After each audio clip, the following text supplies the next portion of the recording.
Hi, my name is Carola and I will be your guide for this part of the tutorial on learning how to observe. This opening talk takes a little while, so I would ask you to make yourself comfortable. You might even want to listen with your eyes closed. Okay, let's start with a comment on the title of the tutorial itself. At first sight it may seem rather odd to suggest that, as an adult, you have anything to learn about how to observe. However, in this instance, the term observe relates directly to the practice of observing in the way that scientists do it. The objective of this tutorial is to introduce you to some of the basic issues involved in learning how and why scientists have developed their special observational techniques. In all sciences, special instruments have been developed to help collect data. Examples include microscopes in biology, telescopes in astronomy, bubble chambers in physics, and PET scans for looking at the working of the brains in neuroanatomy. Each of these instruments opens up a new horizon on the kinds of things that can be seen with the naked eye. The kinds of data they collect help to give us more insight into the natural laws governing the physical world around us and the physical world within us. When it comes to observing people, however, it is difficult to imagine what needs to be developed. This difficulty arises because as adults we are already used to observing people on a daily basis. Indeed, from the moment we are born we have been observing people. So what is it that you might have to learn? The first thing to acknowledge is that yes, you are experienced in observing. But there's one difficulty, indeed a major difficulty, in observing people from the perspective of a lay scientist. That is, lay scientists usually are unaware of the extent to which their skills in observing are influenced by their educational histories. We have all been exposed to different ways of learning about the world into which we were born. The problem is that with such a variety of training histories, there is no consensus on how to observe the world. In fact, it may never have occurred to you that there should be an agreed upon way to observe. You just did it your way, your friends did it their way. But let me put this to you. Imagine for a moment that there's no such thing as a microscope. Now, there was a time when this was indeed the case. People during this time could not conceive that such a thing might exist. They went about their business doing their science and coming up with ideas as how bits and pieces of the world might work. Imagine that we transported all these scientists to our time and showed them the things that can be seen with modern microscopes. It would blow their minds. Suddenly, many of their previously cherished ideas and beliefs would be cast aside because new information showed them simply to be wrong. Alternatively, many of the ideas might find support because now there would be new kinds of data to support them. The lesson here is that despite the fact that large numbers of people shared similar ideas on how the world worked, many of them distinguished scholars, it took special kinds of data from specially designed instruments to show them how it really worked. So how does this lesson translate into the development of techniques for observing people? There are two interrelated points to consider. First, each of us has to examine the way in which our learning history influences our skills in observing. Second, we have to take steps to protect our observational skills from such influence. Bear in mind also that in any science there is one implicit assumption. It is this. It is assumed that there are natural laws governing how the world works, and that includes how we function as human beings. There is no point in doing science if we don't hold this assumption. This is because a practice of science is a search for these natural laws. Let's now pick up on the first point I raised, the notion that there is something influencing the way in which we casually observe people. In real terms, this usually takes the form of mixing interpretation with observation. One way to see what I mean is to do the following. Whenever you finish listening to this section of the tutorial, find a place to sit and watch people engage in some kind of activity. You could be sitting in a cafe, for example, watching a person doing something as simple as going up to the counter to pay for their coffee. Wherever you are and whatever you observe, see if you can catch yourself imagining what that person is thinking. Chances are that this is exactly what you will find yourself doing. Now here's the point, and it's a simple point. When you observe the person's action and when you imagine what they are thinking, you are in fact doing two different things, observing and imagining. The problem is, you might not have noticed this. What's more, someone else looking at the person might observe the same, but imagine something different from what you imagined. Whatever you imagine then, the point is that you will have confused your own response to the actions of this person with the actions of this person. Learning how to observe is learning how to catch yourself making this mistake so that you can avoid it in the future. To complicate matters, lay scientists usually succumb to the mistake of mentalism. The term mentalism refers to circular reasoning associated with the use of everyday words to explain someone's action. Typically, many of our everyday words like personality, attitudes, mood, and many more provide the illusion of having supplied an explanation for a person's action. But in reality, these words actually cut short the search for a real underlying explanation of what is observed. We shall return to this issue later on in the tutorial. For now, it is enough to note that there are also language traps that lay scientists fall into, which impede the development of observational skills. These traps are further reflections of our pre-scientific history with respect to the development of a science of behavior. Essentially, this means that if you don't know that you need to catch yourself either guessing what someone is thinking or getting caught up in mentalism, then you will not know how to fine-tune the development of your most basic scientific instrument, your observational skills. Here's a short video clip that will appear later on in the tutorial. It shows a young girl engaged in some really unusual behavior. For now, I want you to look at the clip and think about the word choreography. Ask yourself what would be needed to recreate exactly the kinds of things she is doing. This is really the essence of choreography. In this instance, it might not seem like a particularly sensible or meaningful choreography. I agree, and in fact, I worked with a young girl who couldn't stop engaging in such behavior. My task was to help her redesign her personal choreography, to help her change in ways that she found more meaningful. Like an artistic director of choreography, we needed precise details on exactly what she wanted to stop doing and what her new behavior would look like. The questions that needed answers were, for example, how long and how often did she spend doing these unusual things? Once we had this information, we could work out the detail of her new choreography and the changes needed.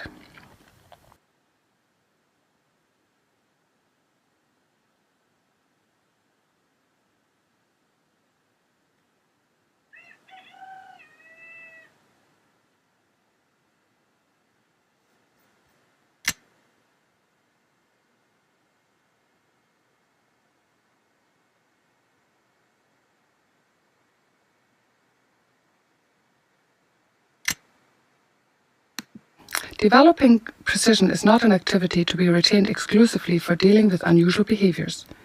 Every skill you have acquired since you were a child requires precision in its execution. Observational skills require precision in reporting the detail of that skill. Why this should be an issue at all will become clearer as you go further into this tutorial. For now, there is a new term for you to remember: task analysis. This term refers to the activity of being precise in the identification of those behaviors that make up a skill. Indeed, the analysis of any skill can be thought of as the act of determining the sequence of behaviors that make up a fan-like diagram in the slide shown here. Your task is to take each of the words that follow and write down the steps in the sequence of behaviors making up that skill. When you have done this, then you must compare the number of steps you identified with the steps identified by a partner. Both of you then can compare your collective works with a short video clip of each skill. Let us start with the task analysis of the skill involved in making a cup of tea. Work alongside a partner and each of you separately do a task analysis of the behaviors involved. When you are each finished, compare your results and see if you can extend your analysis so that it becomes more fine-grained. Only then should you move on to the next page to see an example of that skill in a video clip.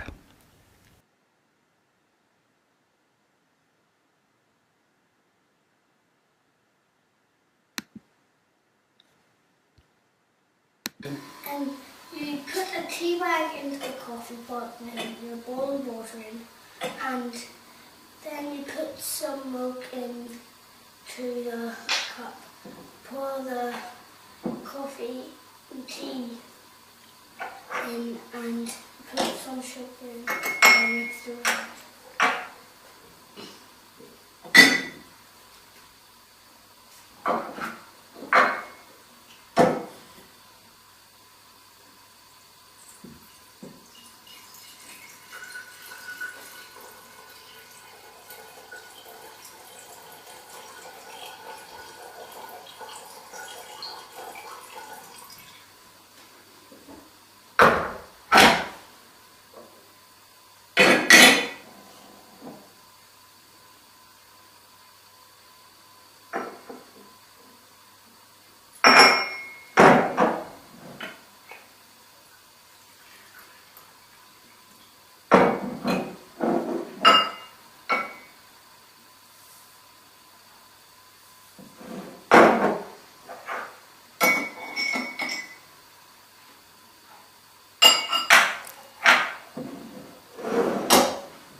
Okay, can you tell me again what you've done? I've put a tea bag in here, added some boiled water, and then put some milk into the cup, poured the tea in, and then put some sugar and mixed it around. Does it taste nice? Yes.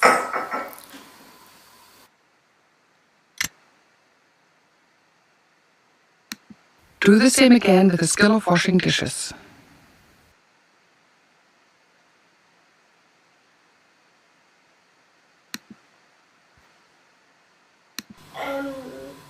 You have to put the plug into the plug hole.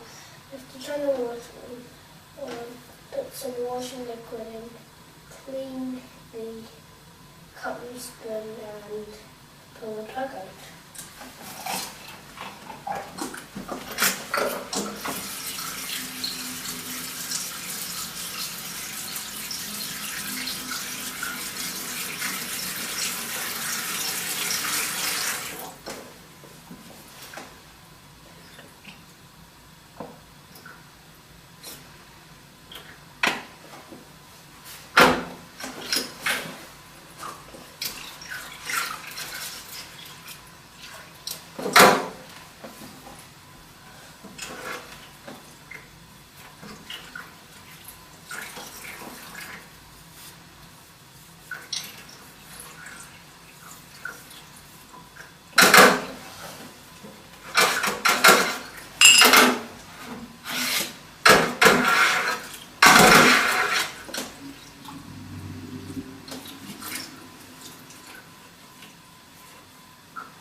Do the same again with the skill of bathing a baby. When you have finished this exercise, take a look at an example of how a task analysis has been used in a research article from the Journal of Applied Behavior Analysis. This article demonstrates the relevance of task analysis to general issues in the measurement of behavior. In terms of choreography, this article shows how the percentage of steps correctly completed in a task analysis is used as a measurement of skill development.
Here you see the article where this task analysis was used to develop the skills in Christine, a 22-year-old mother who was trying to look after John and who wanted to have John back from care. John was 5 months old. Christine has learning disabilities and a history of physical and sexual abuse. She had placed John in foster care a number of times prior to the intervention, and however she now requested that he would be returned back home to her. She had acquired some basic parenting skills such as diapering, bathing and positive stimulation. But here we concentrate on her bathing and diapering or changing the nappy skills.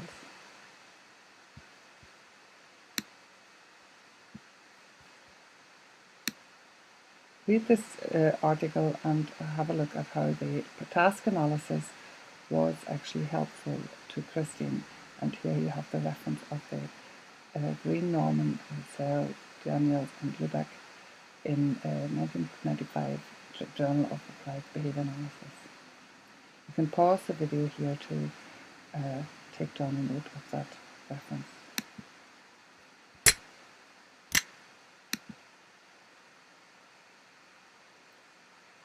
Across the day there will be various times during which a sequence of behaviours associated with each skill occurs.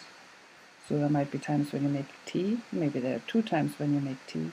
There are other times when you do the dishes, maybe again there might be 2 times for doing the dishes. And these are the skills that we've just looked at. But of course there are skills, when you think about it, are right across the day. So when one skill is performed, the next skill starts. Now that you've become more sensitive to the notion of precision in the measurement of behaviour, let's look at some other kinds of behaviours. This time these behaviours come under the general heading of summary labels. And like the previous exercise, the behaviours executed under a particular summary label do not necessarily have to occur in a particular order. Try this word first. Do a task analysis of the behaviours one might include under the summary label untidy. One word of warning. There is a hidden complication with all the words in this exercise. You may have to consult with your teacher to pull apart the issues involved here.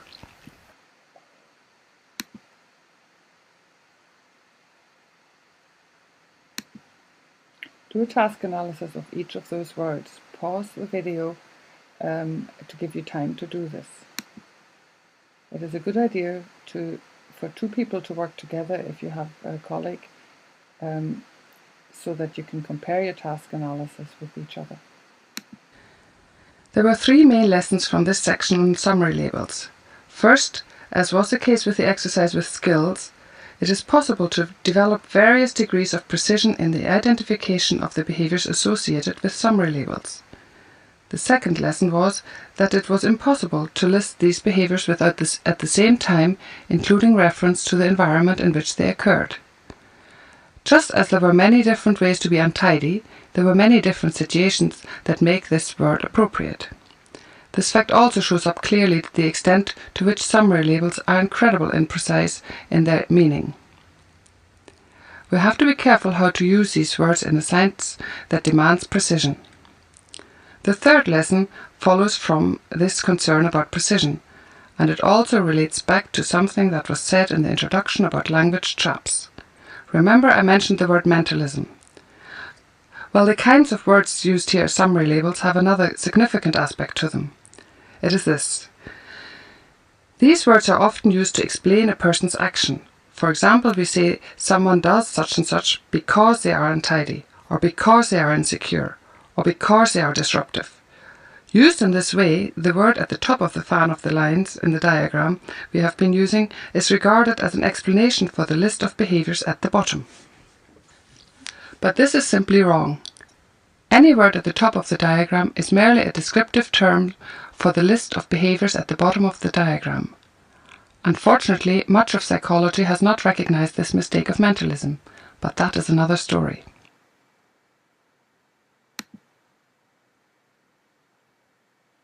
Here we use the film strip as an image to remind you that the behaviour is a continuous stream.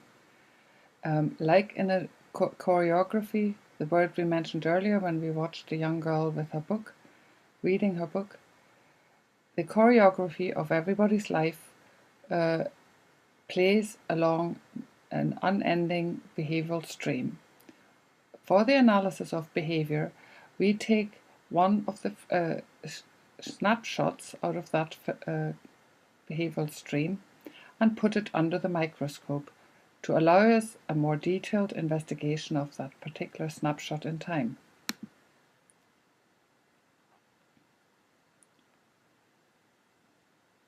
Again, pause the video at any time to give you time to read the text. Here we have another depiction of the behavioral stream as a film strip, and the fans of the skills that we have looked at along the timeline.